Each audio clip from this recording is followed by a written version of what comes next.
back under pressure. He's going to scramble, has some space. He's going to get the first down, 30, 40. He's going to throw it. Steps back, throws it across the middle, intercepted. He's going to take it in for the touchdown. Pick six. A pick six by Bowie State.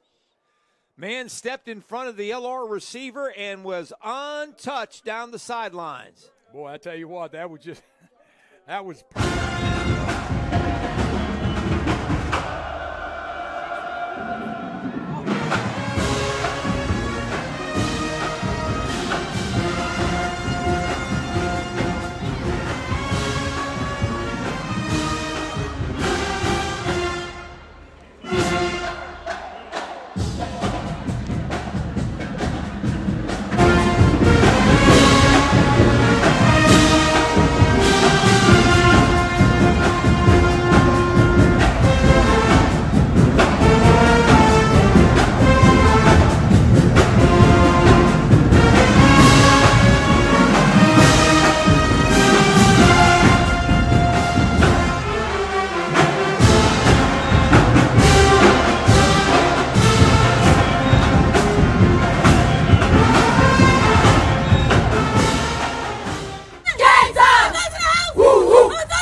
So the boys have one game under their belt, and road game, hostile environment, number 12 team in the country. Okay. So it was some good and some things to work on. But I want to start off with the good things. First of all, it's always important and always impressive when guys keep playing and keep fighting when it seems as if the game is getting out of hand. And at a certain point in time, the game seemed to be out of hand. But the team kept playing, team kept fighting, and they got a couple of scores. You know, they put out a respectable product at the end of the day, although it was a loss. So that's the first thing. Guys don't quit, they don't lay down. They played hard from the beginning to the end. Also, something that really jumped out to me. The running game was way better than what it has been in years. I know the game was kind of out of hand. We were down multiple scores. But listen, there were times in the past couple of years where we were down multiple scores and we still couldn't run the ball. I was at one of those games. I remember I was at the, what game was that? I was at the Virginia Union game in person when we were getting blown out. And we still could not do something as simple as run the ball to run some clock and get up out of there. Still couldn't run the ball. I remember that. So, I know people might be saying, well, we were down a couple of scores, so of course, you know, it was easier to run. But listen. First of all, some of those runs came where it was still third quarter. So, yes, you want to play the pass and not give up any big plays in the passing game, but you don't want to give up big runs in the running game that lead to touchdowns either, especially not when there's still enough time to where a team could theoretically mount a comeback. So, listen, overall, I think we rushed for, what, 184 total yards? Listen. I couldn't tell you the last time we had anything close to that. 184 rushing yards in a game? Man, listen. Not only was I there for the Virginia Union game where we couldn't run the ball, I remember the Shaw game. And that offense that we had in that first half. And man, this was by far the best rushing attack we've had in years.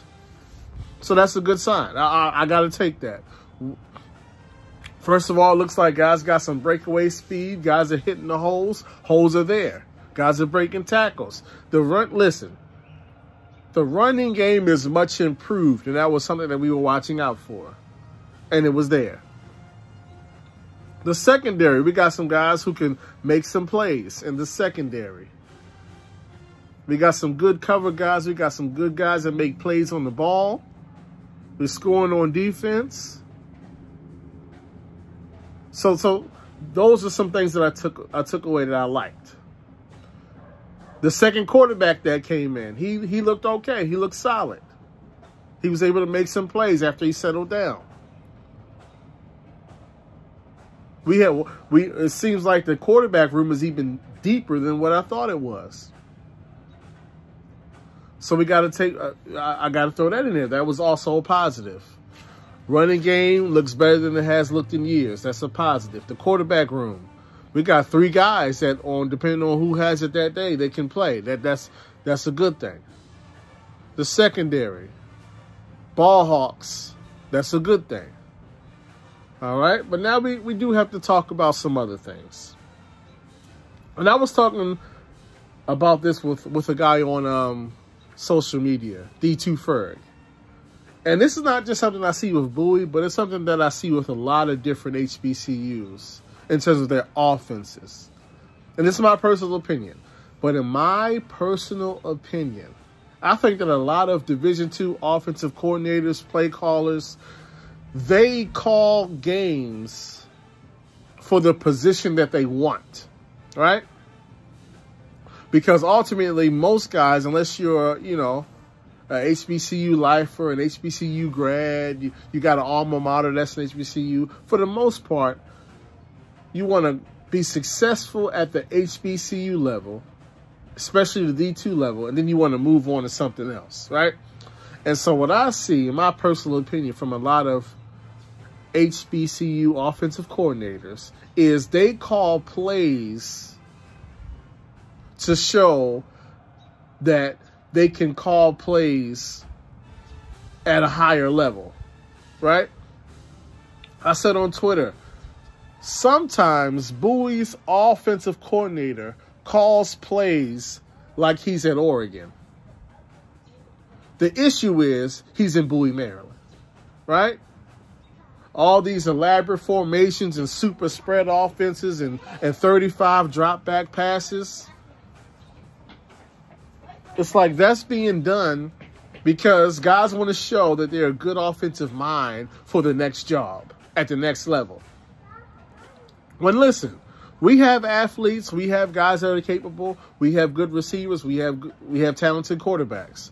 But at the end of the day, this is a Division II program. And if you look at the majority of Division II programs, even the big ones, like take Lenior Rhyne from last year, won 10 games, went to the 3rd round of the playoffs. They're coming into this year, the number 12 team in the country. They passed for about 160 yards a game last year. The quarterback had about 17 touchdowns and 4 interceptions. They're not throwing the ball all over the field. Most Division II programs are not doing that. Listen, we do have talented receivers and quarterbacks at Bowie State University. And so, yes, we should throw the ball. And I understand that yesterday, the game got kind of away from us. So, of course, you're going to pass the ball more than you normally would. But I'm just saying from a regular standpoint, there's really no reason why we should be dropping back 35, 40 times at this point in time. It makes sense to do that when you have Amir Hall. But we got to understand, Amir Hall was like a once every decade type of quarterback that you're going to get at a Bowie State University. That's just what it is. Like, if you go back and look at his numbers, like, listen, guys like that don't walk through the door every recruit. Like, they don't go like that. All I'm saying is, listen, we should probably be throwing the ball anywhere between 15 and 20 times a game. That's what we should probably be doing. I've said this several times. I'm going to say it again. Virginia Union won the CIAA last year with 104 total completions on the season. Now, I'm not saying we should be like that, but what I'm saying is, like, that's listen, That's what won it all. And so maybe we should focus on things that have been proven to work. Things that we know the team can execute. Not, oh, this looks good.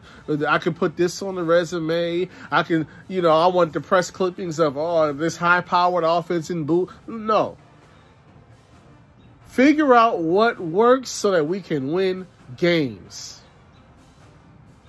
Because, listen, understand that Morse had a tough half. But at the end of the day, if you get to halftime and you have 2 completions for 8 yards, yes, the quarterback had a rough half, but the play calling is something off there. Because at a certain point, you got to call some quick stuff to build some momentum, to get a guy in the groove. You got to call some quick slants. You got to call some screenplay. You got to change things up because you got to get the quarterback into a rhythm. All this spread, 3 wide receiver. Listen, the play calling was a bit of an issue in the first half. Yes, the quarterback play, he struggled. But the play, listen, this is not Oregon. That's all I'm going to say. It's like, come on. That was tough. That offensively, that was tough to watch in the first half. 2 completions for 8 yards. The first completion came with 5 minutes left in the half, and it was for 3 yards. Another thing that jumped out. Too many running yards. That has to, once again, this is the number 12 team in the nation. I understand that. But at the same time, listen, we've had issues with Jay Tobias for several years now. At a certain point, it's going to come down to, is he going to run all over us in Bowie again? Or are we going to put a stop to that? So that's what I'm looking for. Improvements in the run game and the OC to call a game that makes sense, that has flow, that builds up momentum, that builds up the confidence in the quarterback, that opens up the run game. Complementary football. Complementary football. There should be a flow to the game plan. There should be either run setting up the pass, or you can even use quick passes to set up the run or play. You got to do something. It has to make sense. There has to be a flow to it. It was better in the second half, and it was better towards the end of the play calling at the end of last year was good. I was hoping it would carry over. Now, once again, it was the first game, and that's why we can't get too worked up, because it was the first game. But next week, Davenport at home. That's a game that's going to say a lot. Because that's a game that we could, and I would say should win at home versus Davenport. How the offense looks like in that game is going to say a lot. What the run game does in that game is going to say a lot. What the run defense does in that game is going to say a lot about where we're going to go this year. Because I don't know if you've been looking around the CIAA landscape, but it's going to be a tough year this year. Fayetteville State got an impressive road win yesterday. Virginia Union looked very good against Hampton. Winston-Salem State looked very good against A&T. So this ain't going. Virginia State looked very good against Norfolk State. So this ain't even who was it? Livingstone blew out Virginia University, Lynchburg. Even Bluefield got an out-of-conference win yesterday. So this ain't going to be no walk in the park. Oh, and Shaw. You're not going to believe this. Shaw scored over 40 points. and beat the preseason #1 team in the SEAC. So this ain't going to be a walk in the park. There's some good football being played in the CIAA. The question is, are we going to be playing some good football as well? Are we going to run the ball? Are we going to stop the run? And is the play calling going to make sense? That's what I'm looking for week 2.